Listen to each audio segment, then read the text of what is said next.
Hi everybody, welcome back, and we're talking about the man who is responsible for Astro Boy.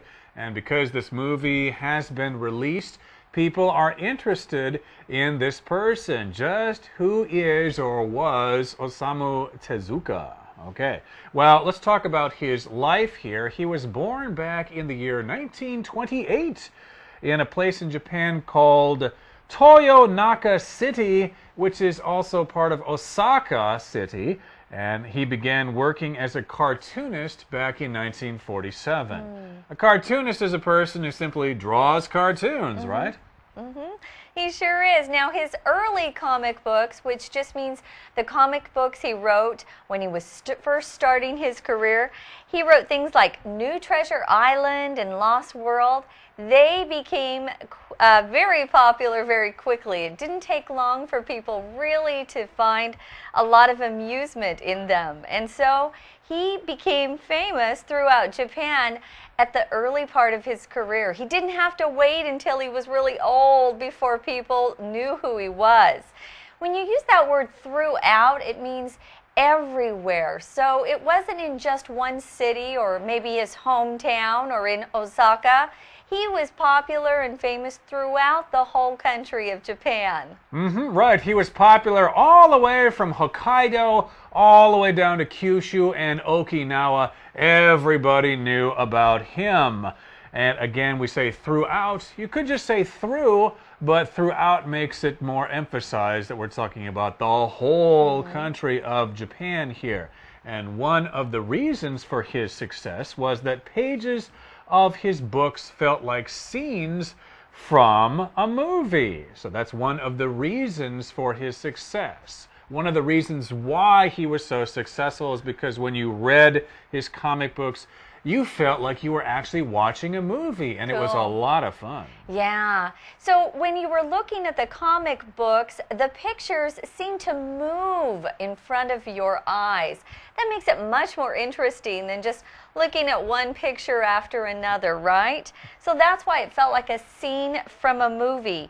Now, other artists might illustrate a sequence over 2 or 3 pages. So a sequence that would be in a comic book is just a series or a set of actions, and once it concludes, the sequence is over.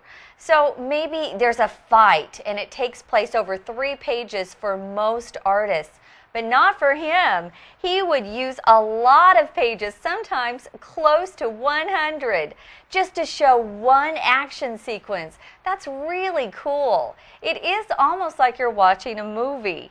Now, he would use close-ups too. Right, a close-up is a scene or a shot in a movie where the camera is close up, really close. So if you're reading his comic books, he's got a lot of pictures that will zoom in and show you those details. So you get the whole view sometimes, and then you get these real close-ups. So he's giving you lots of things to look at, and it is truly amazing. And also, some of his books are just, the series just go on forever. They're like 20, 30 books in a series. He produced a lot of stuff in his relatively short life. One of the cool things about having a close-up is that you can really get in close to a person's face and see their emotion or expression. I love close-ups in movies because it gives you a better idea how that character is feeling, what they really think inside. Maybe you can tell on their face what they're thinking. So you get a sense of action. Now, he would do this to illustrate an emotion in a story. Again, that's why he would use so many pages. He wanted you to actually feel what was going on.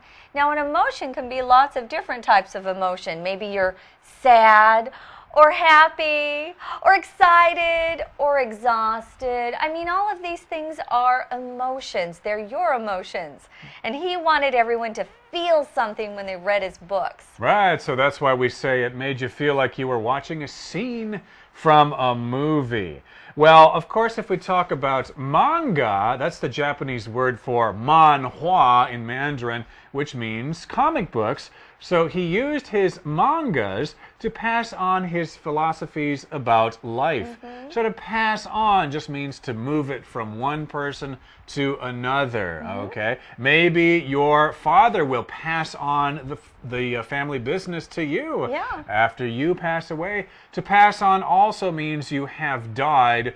What happened to your grandfather? Oh, he's passed on. You could also say passed away. Or maybe I have a note here for Tom and I want to pass it on to him. And then I'll pass it on to somebody else. Yeah, he's going to make sure it gets to the person it needs to go to. Well, pass on is our sentence for you. Let's listen to our skit.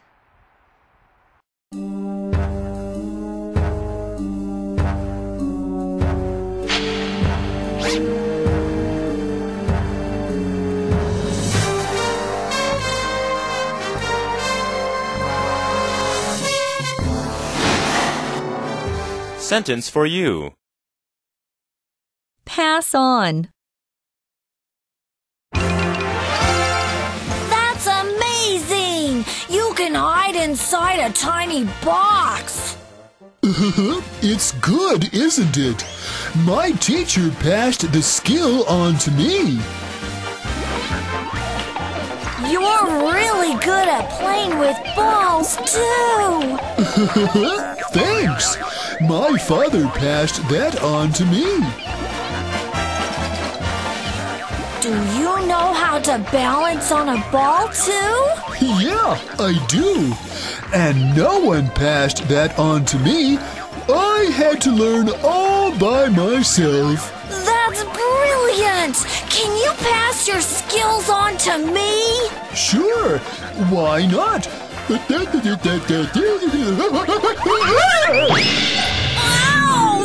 Oh, that must have hurt. I don't want you to pass that on to me.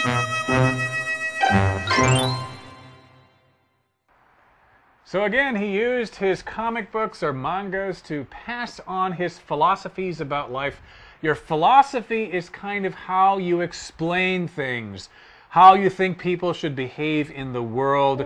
It might be a little religious, but he's passing on his philosophies about loving nature and appreciating things and things like that. Yeah, it's a message that's really prominent or popular in his books. He wants us to love all creatures, everything on this earth, and he wants us to love life. Life is good. It has a lot of wonderful things in it. Well, that's a message that is in most of his works, from Astro Boy and Black Jack, another famous character, to Jungle Emperor Leo and Princess Knight. So those are some of his works that he's written in the past. Okay, everybody, it's time for our Chinese teacher, and then we'll be back.